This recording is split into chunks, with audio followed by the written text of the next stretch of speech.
कुछ लोग बड़े बेवकूफ होते हैं, इतने ज्यादा कि वो खुद को भगवान के पास पहुंचा देते हैं, वो भी एकदम बचकाने अंदाज में। दोस्तों, लिस्ट इतनी लंबी है कि हमें सीरीज की ये नई वीडियो भी लानी पड़ी और आगे भी सिलसिला जारी रहेगा। तो बिना देरी किए आज की वीडियो शुरू करते हैं और उन डार्विन पुरस्कार के हकदारों पर एक नजर डालते हैं जो खुद अपनी जान के दुश्मन बन गए।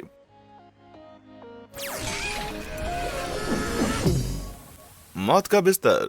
गद्दे मूव करना आसान काम नहीं है। एक औसत गद्दे का वजन 68 किलो तक हो सकता है और भारी वजन होने के कारण वैन या कार के ऊपर इन्हें अच्छे से बांध कर ले जाना पड़ता है ताकि गद्दे तेज हवाओं को झेल पाएं और वो गिरकर कहीं फट ना जाए। हालांकि इतना बेसिक थॉट सबके बस का रोग नहीं होता और 2016 में एक 20 साल की महिला के साथ ऐसा ही हुआ। जी हाँ, वो और उसकी दोस्त एक बड़े गद्दे को ले जाना चाहते थे जो कि गाड़ी में फिट नहीं हो रहा था। उनका उपाय एक वैन के ऊपर रखे गद्दे की सवारी करेगा जबकि दूसरा गाड़ी चलाएगा। तो क्या ही गलत हो सकता है? अजी थोड़ी देर में बहुत कुछ। दोस्तों, जैसे न्यूटन बाबा के लॉज ऑफ मोशन को गुड बाय करके और गद्दे की ताकत को कमा कर ड्राइवर ने पैर एक्सीलेटर पर रखा, दोनों धड़ाम से नीचे गिर गए। गद्दा सड़क से जा टकराया और बेचारी वो बदकिस्मत महिला भी। दोस्तों, वो गद्दा तो जैसे तैसे वापस उछल आया, पर अफसोस कि उसकी सवारी करने वाली सीधी कब्र में जा पहुंची। Struck speechless. रोड रेस कोई मजाक नहीं है, लेकिन इसके बहुत कुछ मजेदार घातक परिणाम भी हो सकते हैं, जैसे कि उस 12 सितंबर 2021 की घटना में हुआ। जी हाँ, रविवार सुबह 1:30 बजे गलती से दो ड्राइवर्स की आपस में टक्कर हो गई। कैलिफोर्निया में I-80 रोड पर सड़क के किनारे झगड़ा करने के बजाय उन ड्राइवर्स ने ट्रैफिक के बीचों बीच ही जोरदार बहस करनी शुरू कर दी। सुबह सुबह का वक्त था, तो उन दोनों बेवकूफ ने सोचा कि सड़क पर कोई और गाड़ी तो चल नहीं रही होगी, लेकिन वो बिल्कुल गलत थे और कुछ मिनट के बाद ही उन दोनों को एक तेज आ रही कार ने टक्कर मार दी। उनकी वहीं पर मौत हो गई। तो भैया इसीलिए कहते हैं कि झगड़े बंद दरवाजों में निपटाने जाने चाहिए, समझे? Scrap idea. बहुत सी सेफ चीजें हैं जिनसे आपको रद्दी मिल सकती है, जैसे कि कार, पुराना सामान, रिसाइकल डब्बे और बहुत कुछ। पर क्या आप जानते हैं कि रद्दी पाने के लिए सेफ सोर्स क्या नहीं है? जी हाँ, हथगोले। खास तौर पर रॉकेट, ग्रेनेड, जिन्हें आरपीजी कहते हैं। लेकिन ये उस आदमी जो रियो डी जेनेरियो का था 2006 में समझ में नहीं आई ये बात, जो जरा से रद्दी मेटल के लिए इतना पगलाया था कि वो एक पुराने आरपीजी को खोलने के लिए कुछ भी करने के लिए तैयार था। सबसे पहले उसने अपनी कार से विस्फोटक उपकरण को खोलने की कोशिश की और जब काम नहीं बना तो उसने फैसला किया कि वो ध्यान और आराम से स्लेज हैमर से इसको तोड़ देगा और ये पैंतरा काफी खतरनाक तरीके से काम कर गया। इससे न केवल ग्रेनेड खुला बल्कि परिणामी विस्फोट के बल से उस आदमी, 6 कारों और उसकी मरम्मत की दुकान को भी पूरा खोखला कर दिया गया। जब पुलिस वहां पहुंची तो उन्हें वहां जमा किए ऐसे 14 ग्रेनेड और मिले। तो अगर ये वाला ना फटा होता तो लाइन में 14 और इंतजार कर रहे थे। भाई ये आदमी तो बना ही था डार्विन पुरस्कार के लिए, सच में। अब जैसा कि मैंने कहा, ये सीरीज का 12वां पार्ट है। अगर आपको ये पसंद आ रहा है और आप चाहते हैं कि सिलसिला जारी रहे तो नीचे दिए गए लाइक और सब्सक्राइब बटन को जल्दी दबाएं। सब कुछ कर दिया? बढ़िया, चलते हैं आगे की ओर, देखते हैं और कौन सी बेवकूफी देखने को मिलती है। क्या ये चिड़िया है? विमान है? नहीं, ये एक वकील है। कुछ लोग होशियार होते हैं, कुछ बुद्धिमान, और फिर आते हैं वकील। कानून की डिग्री की पढ़ाई और बार टेस्ट पास करना सबसे ज्यादा कठिन कामों में से एक है जिन्हें कोई कोई ही पूरा कर पाता है। इसलिए पास करने वाले सबसे प्रतिभाशाली लगते हैं, लेकिन हमेशा नहीं। 1984 में एक युवा वकील ऑफिस में 4 जुलाई की पार्टी में मजे ले रहा था शिकागो में। थोड़ी देर बाद उसके और उसके एक दोस्त के बीच ओलंपिक को लेकर कहासुनी हो गई और इसका फैसला करने के लिए उन्होंने अपनी इमारत के कॉरिडोर में दौड़ लगाने की शर्त रखी। एक मजेदार सुरक्षित समाधान लगता है ना? रुक जाओ भाई, हमारे लाडले युवा वकील को लंबी दूरी देखने के लिए चश्मे की जरूरत पड़ती थी, लेकिन दौड़ से पहले उसने चश्मा उतार दिया ताकि वे गिरकर टूट ना जाए। और हाँ, जनाब का ऑफिस शीशे की एक ऊंची बिल्डिंग में था और ये जोड़ी उसकी 39वीं मंजिल पर दौड़ने वाली थी। समझ रहे ना, है ना?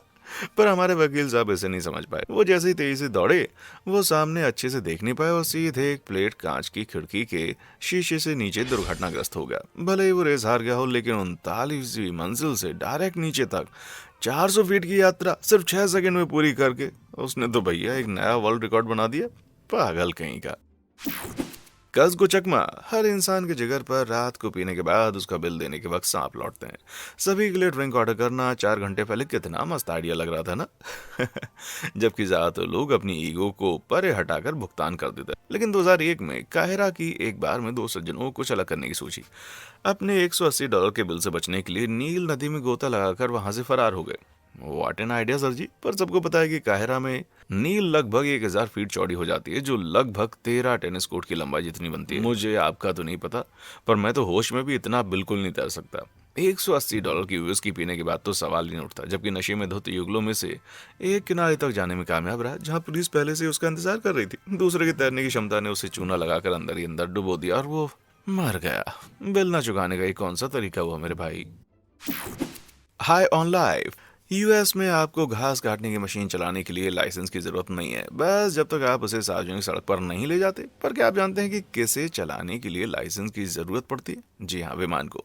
इस काम में आने वाली दिक्कतों के साथ आप समझ गए होंगे कि ऐसा क्यों है ना? खैर, ऐसी समझदारी सबके हिस्से में नहीं आती, जैसा इस पिता और पुत्र की बागवानी जोड़ी के साथ हुआ, जिन्हें 2000 में न्यू मैक्सिको के एक नगर हवाई अड्डे के पास घास काटने के लिए बुलवाया गया था। लेकिन घास काटने की मशीन के बजाय दोनों को एक विमान पर एक जॉय राइड लेने का आइडिया आया। इसलिए बिना नजर में आए उन्होंने चुपके से दो व्यक्तियों के एक छोटे से एयरकूब विमान को चुरा लिया, टैंक फिल किया और रनवे से उड़ान भरी।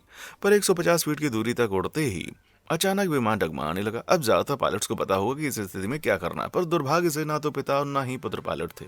ना तो उनके पास किसी भी प्रकार का पायलट प्रशिक्षण था और ना ही इनके पास विमान उड़ाने का कोई अनुभव था। इसलिए वो विमान जो था वो जमीन पर आकर गिर के आग के लपटों में घिर गया और दोनों बेवकूफों को अपने साथ ले गया। उन दोनों को लगा होगा कि ये घास काटने की मशीन चलाने जैसा होगा, लेकिन हवा में खैर उन्हें जो भी लगा हो, पर उनकी जॉय राइड आग के लपटों से एक डेथ राइड बन गई।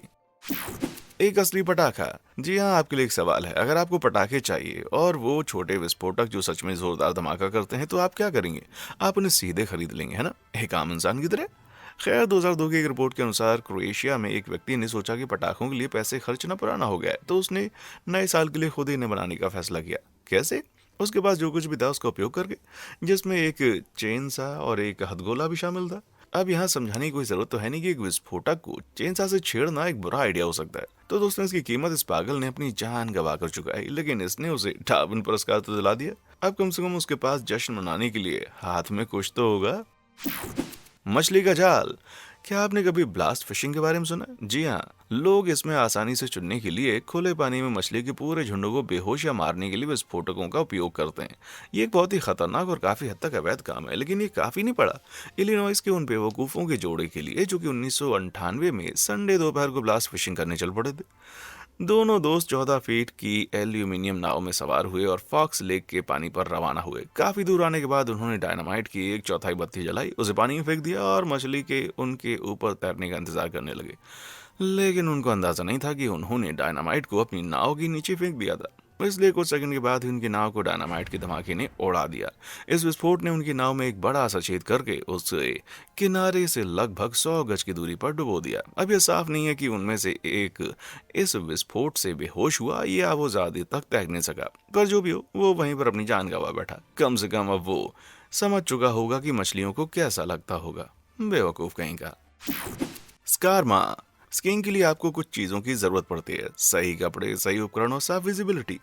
जी हाँ, आपने सही अनुमान लगाया। हमारे अगले इंसान जो डार्विन पुरस्कार के हकदार बने, उनके पास इनमें से कुछ भी नहीं था। 2002 में एक 22 वर्षीय इडियट और उसके कुछ दोस्तों ने नेवादा में मेमथ माउंटेन पर चढ़ने का फैसला किया, सुबह 3 बजे, वो भी सिर्फ थोड़ी वक्त की स्कीइंग के लिए। एकदम प्लान बनने की वजह से इस स्कीयर ने स्की डाउन करने के लिए कुछ भी नहीं लिया, इसलिए उसने इम्प्रोवाइज करने का सोचा और उसने एक स्की लिफ्ट टावर से उस सुरक्षा पैडिंग को उतार दिया जो कि आमतौर पर स्कीयर की रक्षा करता है। अगर वो गलती से ढलान के नीचे खंभे से टकराते तो हाथ में पैडिंग लिए वो काफी ऊपर जाकर कूदा और नीचे चला गया। वो काफी मजे ले रहा था जब तक कि वो एक डेथ स्टॉप पर नहीं जा पहुंचा। बेसहारा और बेवकूफ स्लेजर उसी पिच ब्लैक लिफ्ट टावर से जा टकराया जिससे उसने पैड को हटाया था। अब बताओ, उसने उस पैड को उतार कर गलत किया ना? सजा तो बहुत नहीं थी, पर वो सीधे ऊपर की टिकट कटवा बैठा।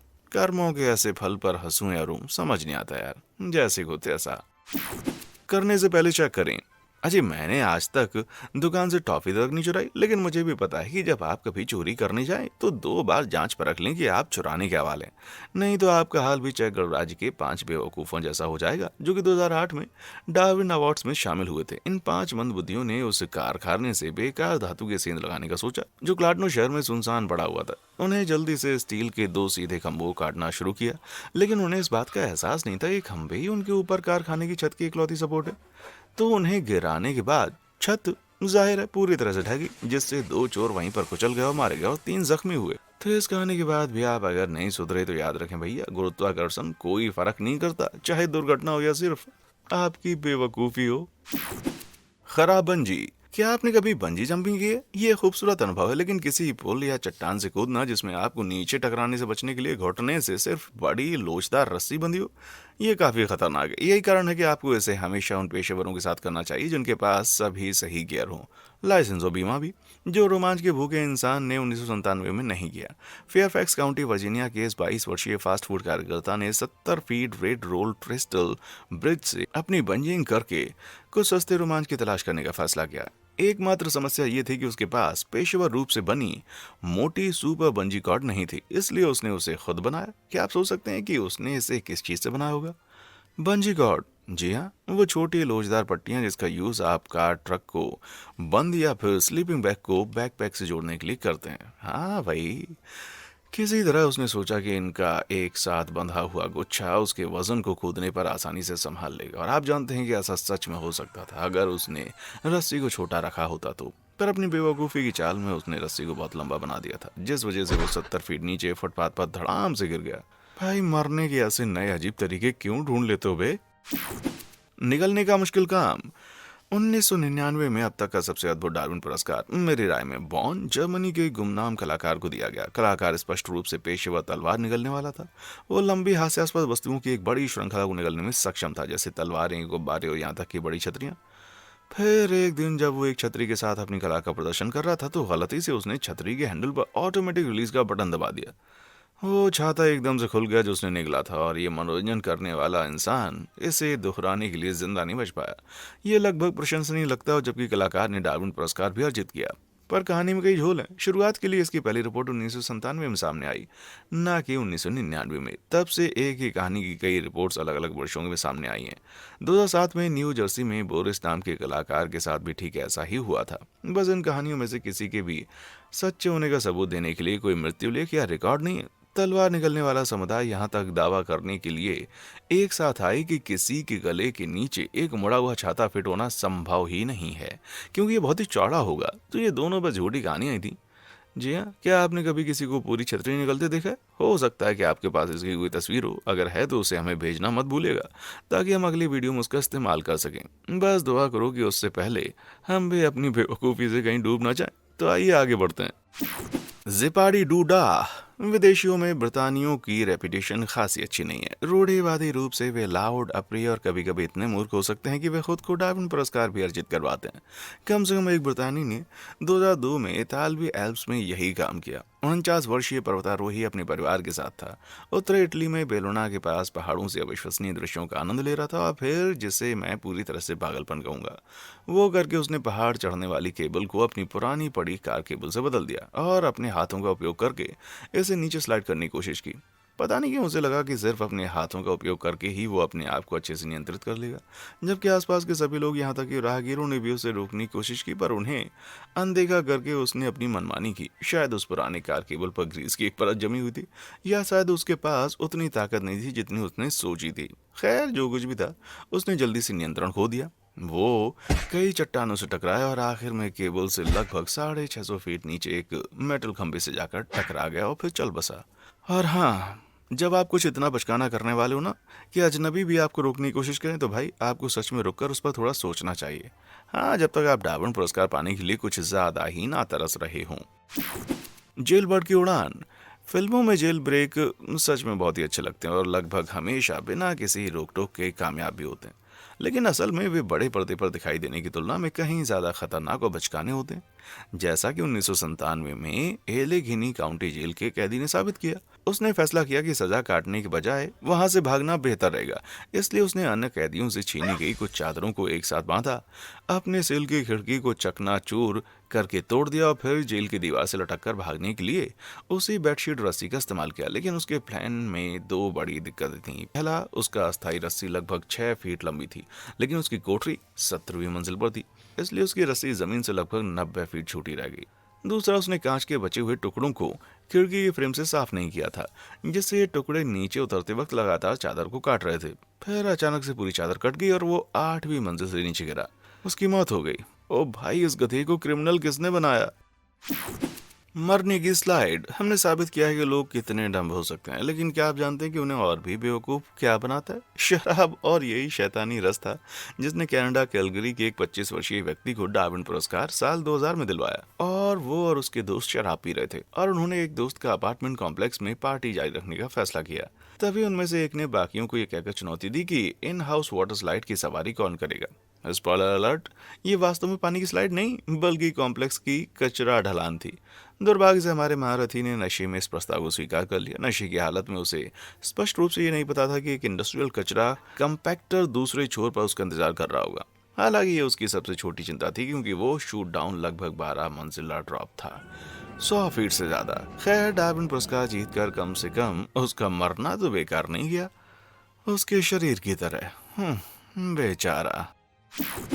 भगवान मदद करे। किसी विश्वास का पालन करने में कुछ भी गलत नहीं है, लेकिन उससे आपकी मृत्यु हो जाए तो वो वर्दी नहीं है, जैसा कि पादरी जोनाथन मिथेथवा के साथ हुआ था। टैबलॉइड्स के अनुसार 2017 में व्हाइट रिवर मपुमलंगा में द लास्ट डेज चर्च के इस पादरी ने अपनी मंडली से वादा किया था कि वो पानी पर चलकर अपने विश्वास की ताकत का प्रदर्शन करेगा। पूरे सप्ताह में उन्होंने उपवास किया और प्रार्थना की, और जब वो भयंकर सुबह आई तो उन्होंने नदी में 100 फीट की दूरी तय की। लेकिन इससे पहले कि वो बाइबल की घटना दोहरा पाता और दावा करता कि वो यीशु का पुनर्जन्म है, 3 विशाल मगरमच्छ जल्दी से ऊपर आए और उसको खा गए।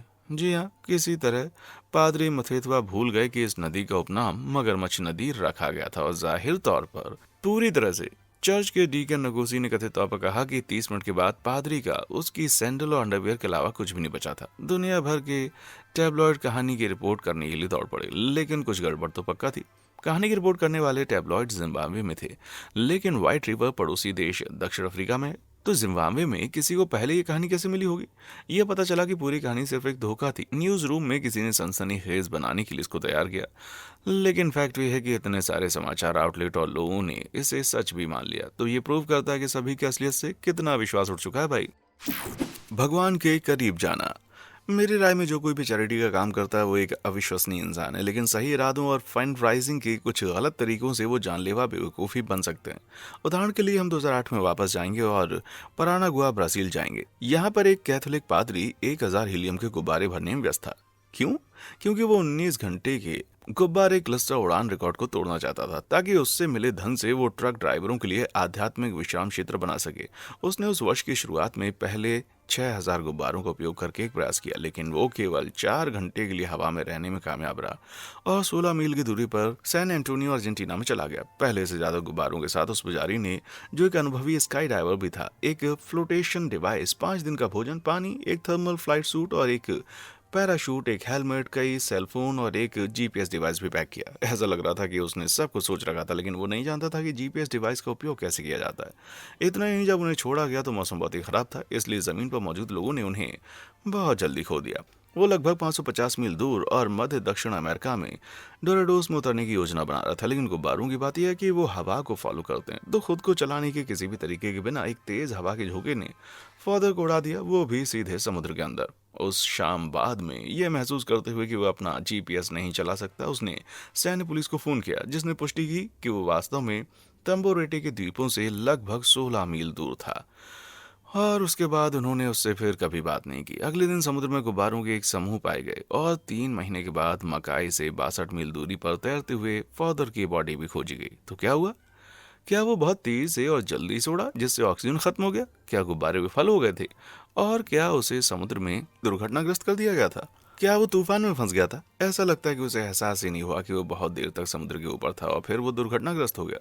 हो सकता है कि वो पानी में कुछ समय के लिए बच गया हो, लेकिन उसके सेल फोन और जीपीएस में पानी आने के कारण वो खुले समुद्र में 3 महीने कभी नहीं बच सकता था। खैर, कम से कम अपने अंतिम दिनों में ये पुजारी सचमुच भगवान के थोड़ा करीब तो गया। आपको क्या लगता है कि इनमें से कौन सा पुरस्कार विजेता असली हकदार था? अगर आपने पहले नहीं देखे तो जाकर इस सीरीज के बाकी पार्ट भी देख लें। माने या ना माने, ये आगे भी जारी रहेगा। और अगर आप अगला पार्ट चाहते हैं तो मुझे नीचे कमेंट सेक्शन में आकर बताओ। और हाँ, देखने के लिए शुक्रिया।